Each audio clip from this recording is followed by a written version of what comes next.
Hi Sean, it's Jay. I just wanted to give you a little bit of an update about what Hurricane Sandy is doing to us here in New York, and everything seems to be going well. It's windy, a little bit rainy. It's going to get bad in about an hour. But we are stocked up with Yingling and Jesus candles because those were the only things available at the bodega. I am much more prepared than I could ever be should we have a power outage, thanks to the housewarming gift you sent me, which is Kate Remembered by A. Scott Berg. And I would like now, just in preparation, I plan to read some if not all, of this book during the power outage. But in case it doesn't happen, I wanted to maybe just read you a little bit of a passage from it. I'm going to start with the inscription you left me. Here we go. Jay, I'll always remember Fire Island. Love, Kate. P.S. Never forget, gay people are funny. Now I'm going to read a passage randomly selected from this book. Here we go, a flippy-doo, flippy-doo, flippy-doo, where we go, well, let's land here. Most Fridays for the next 2 years, I'd leave the library a little early and catch a commuter train.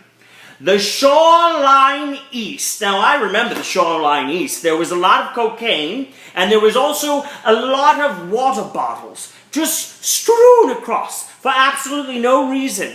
I believe they may have been filled with methamphetamines, which were not popular until the early aughts. To Old Saybrook, I remember Saybrook, where me and my driver would meet at the station. Sometimes I'd stand at the platform waiting for me to disembark. I remember once I disembarked from London. It was on a train, and it went right over the sea. I believe it was the plot line to the movie The Polar Express. Tom Hanks stole that from me, that bastard.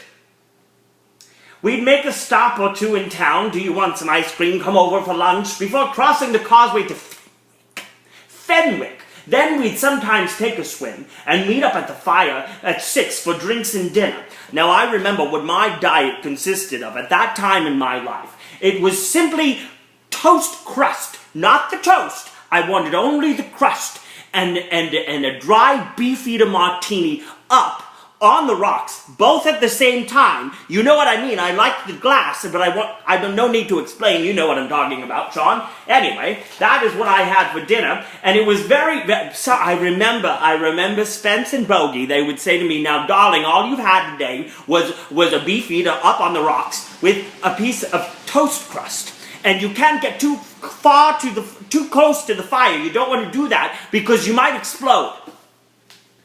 And then sometime, well, I already read that, and here's parentheses. Although I stopped entering the water from the end of September until Mary Kate. What does Mary Kate have to do with this? I don't remember Mary Kate. Oh, no, I do. She was on the Olsen twins. No, she wasn't on them. She was them. What am I talking about? I don't know what's happening. I don't know what's happening to me. But I'll tell you what. This evening, with dinner and drinks, was a full house. End of story.